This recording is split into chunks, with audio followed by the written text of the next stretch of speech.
Now that we've got the generator pulled out from the cubbyhole, much like the sound shield box that you would have on a boat, you can see you've got the recirculating water pump here, alternator, and then the belt that we talk about in the article coming off of the crankshaft pulley at the bottom.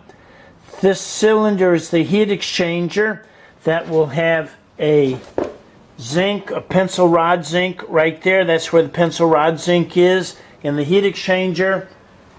And then moving around to the other side, this is tricky on this model, or however the generator's installed in your boat. There's a raw water pump. That is where the rubber impeller is. We had to cut this hose for the classroom, but it sucks raw water up in here, into that pump, out the bottom of the pump, into the heat exchanger. Then it goes across the front and comes back and exits out the heat exchanger up this hose into the exhaust elbow. It's called a mixing elbow or a riser, but raw water goes in here and hot exhaust is coming out of the engine right there where my finger is. So that might be neighborhood of 1,000 degrees. We're squirting water in there and it comes out down here into the rubber hose to go to the water lift muffler somewhere around 200 degrees Fahrenheit or less.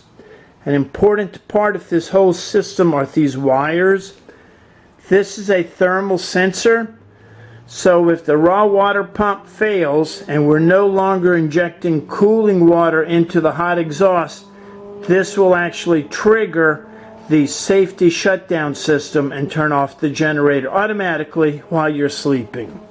So our next segment, we will have a different brand generator where I'm training a new boat owner, and I'm having difficulty seeing this, so I'll be crawling around trying to aim the camera at this in the other video coming up next, and you'll see how difficult it is for a boat owner like yourself is to inspect this and to make sure that these wires are in good contact. Stay tuned for the next segment.